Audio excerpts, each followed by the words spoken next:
மத்தேயு 24 அதிகாரம். இயேசு தேவாலயத்தை விட்டு புறப்பட்டு போகையில் அவருடைய சீஷர்கள் தேவாலயத்தின் கட்டடங்களை அவருக்கு காண்பிக்க அவரிடத்தில் வந்தார்கள். இயேசு அவர்களை நோக்கி, இவைகளையெல்லாம் பார்க்கிறீர்களே, இவ்விடத்தில் ஒரு கல்லின் மேல் ஒரு கல் இராதபடிக்கு எல்லாம் இடிக்கப்பட்டு போகும் என்று மெய்யாகவே உங்களுக்கு சொல்லுகிறேன் என்றார். பின்பு அவர் ஒலிவமலையின் மேல் உட்கார்ந்திருக்கையில் சீஷர்கள் அவரிடத்தில் தனித்து வந்து, இவைகள் எப்பொழுது சம்பவிக்கும்? உம்முடைய வருகைக்கும் உலகத்தின் முடிவுக்கும் அடையாளம் என்ன? எங்களுக்கு சொல்ல வேண்டும் என்றார்கள். இயேசு அவர்களுக்கு பிரதியுத்தரமாக, ஒருவனும் உங்களை வஞ்சியாதபடிக்கு எச்சரிக்கையாயிருங்கள். ஏனெனில் அநேகர் வந்து என் நாமத்தை தரித்து கொண்டு நானே கிறிஸ்து என்று சொல்லி அநேகரை வஞ்சிப்பார்கள். யுத்தங்களையும் யுத்தங்களின் செய்திகளையும் கேள்விப்படுவீர்கள். கலங்காதபடி எச்சரிக்கையாயிருங்கள். இவைகளெல்லாம் சம்பவிக்க வேண்டியதே, ஆனாலும் முடிவு உடனே வராது. ஜனத்துக்கு விரோதமாய் ஜனமும் ராஜ்யத்துக்கு விரோதமாய் ராஜ்யமும் எழும்பும். பஞ்சங்களும் கொள்ளை நோய்களும் பூமி அதிர்ச்சிகளும் பல இடங்களில் உண்டாகும். இவைகளெல்லாம் வேதனைகளுக்கு ஆரம்பம். அப்பொழுது உங்களை உபத்திரவங்களுக்கு ஒப்பு கொடுத்து உங்களை கொலை செய்வார்கள். என் நாமத்து நிமித்தம் நீங்கள் சகல ஜனங்களாலும் பகைக்கப்படுவீர்கள்.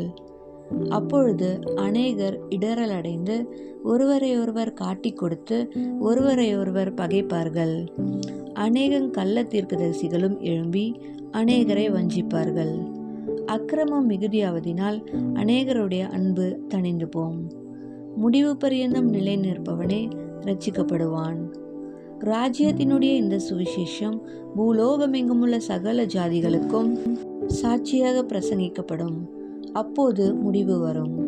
மேலும் பாழாக்குகிற அருவருப்பை குறித்து தானியேல் தீர்க்கதரிசி சொல்லி இருக்கிறானே, வாசிக்கிறவன் சிந்திக்க கடவன். நீங்கள் அதை பரிசுத்த ஸ்தலத்தில் நிற்க காணும்போது யூதேயாவில் இருக்கிறவர்கள் மலைகளுக்கு ஓடிப்போக கடவர்கள். வீட்டின் மேல் இருக்கிறவன் தன் வீட்டிலே எதையாகிலும் எடுப்பதற்கு இறங்காதிருக்க கடவன். வயலில் இருக்கிறவன் தன் வஸ்திரங்களை எடுப்பதற்கு திரும்பாதிருக்க கடவன். அந்நாட்களிலே கர்ப்பவதிகளுக்கும் பால் கொடுக்கிறவர்களுக்கும் ஐயோ!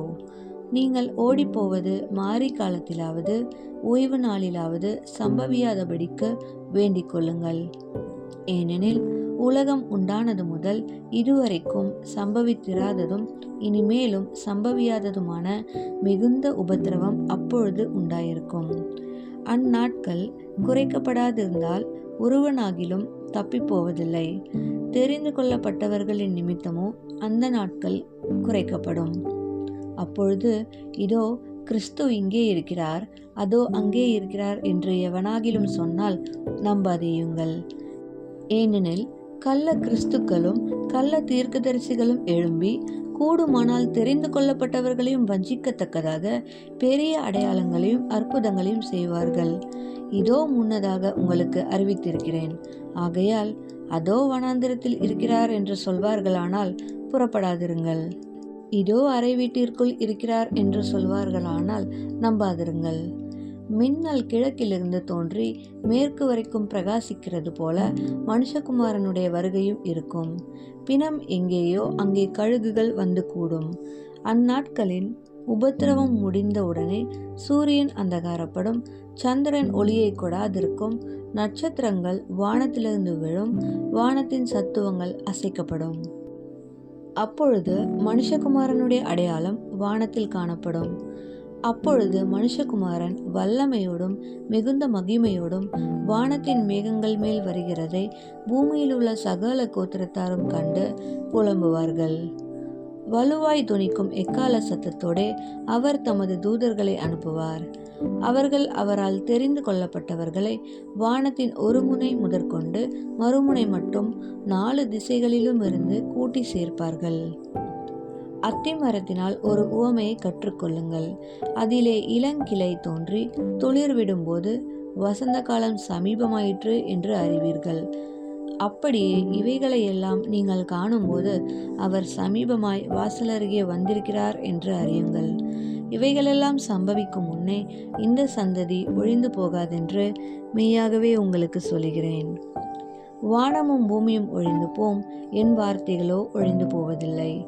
அந்த நாளையும் அந்த நாழிகையையும் என் பிதா ஒருவர் தவிர மற்றொருவனும் அறியான், பரலோகத்தில் உள்ள தூதர்களும் அறியார்கள். நோவாவின் காலத்தில் எப்படி நடந்ததோ அப்படியே மனுஷகுமாரன் வரும் காலத்திலும் நடக்கும். எப்படியெனில், ஜலப்பிரளயத்திற்கு முன்னான காலத்திலே நோவா பேழைக்குள் பிரவேசிக்கும் நாள் வரைக்கும் ஜனங்கள் புசித்தும் குடித்தும் பெண் கொண்டும் பெண் கொடுத்தும் ஜலப்பிரளயம் வந்து அனைவரையும் வாரிக்கொண்டு போகும் மட்டும் உணராதிருந்தார்கள். அப்படியே மனுஷகுமாரன் வருங்காலத்திலும் நடக்கும். அப்பொழுது 2 பேர் வயலில் இருப்பார்கள், ஒருவன் ஏற்றுக்கொள்ளப்படுவான், ஒருவன் கைவிடப்படுவான். 2 ஸ்திரீகள் எந்திரம் அரைத்து கொண்டிருப்பார்கள், ஒருத்தி ஏற்றுக்கொள்ளப்படுவாள், ஒருத்தி கைவிடப்படுவாள். உங்கள் ஆண்டவர் இன்ன நாழிகையிலே வருவார் என்று நீங்கள் அறியாதிருக்கிறபடியினால் விழித்திருங்கள். திருடன் இன்ன ஜாமத்தில் வருவான் என்று வீட்டெஜமான் அறிந்திருந்தால் அவன் விழித்திருந்து தன் வீட்டை கன்னமிட ஒட்டான் என்று அறிவீர்கள். நீங்கள் நினையாத நாழிகையிலே மனுஷகுமாரன் வருவார். ஆதலால் நீங்களும் ஆயத்தமாயிருங்கள். ஏற்ற வேளையிலே தன் வேலைக்காரருக்கு போஜனம் கொடுத்து அவர்களை விசாரிக்கும்படி எஜமான் வைத்த உண்மையும் விவேகமும் உள்ள ஊழியக்காரன் யாவன்? எஜமான் வரும்போது அப்படி செய்கிறவனாக காணப்படுகிற ஊழியக்காரனே பாக்கியவான். தன் ஆஸ்திகள் எல்லாவற்றின் மேலும் அவனை விசாரணைக்காரனாக வைப்பான் என்று மெய்யாகவே உங்களுக்கு சொல்லுகிறேன். அந்த ஊழியக்காரனோ பொல்லாதவனாயிருந்து என் ஆண்டவன் வர நாள் செல்லும் என்று தன் உள்ளத்திலே சொல்லிக்கொண்டு தன் உடன் வேலைக்காரரை அடிக்கத் தொடங்கி வெறியரோடே புசிக்கவும் குடிக்கவும் தலைப்பட்டால், அந்த ஊழியக்காரன் நினையாத நாளிலும் அறியாத நாழிகையிலும் அவனுடைய எஜமான் வந்து அவனை கடினமாய் தண்டித்து மாயக்காரரோடே அவனுக்கு பங்கை நியமிப்பான். அங்கே அழுகையும் பற்கடிப்பும் உண்டாயிருக்கும்.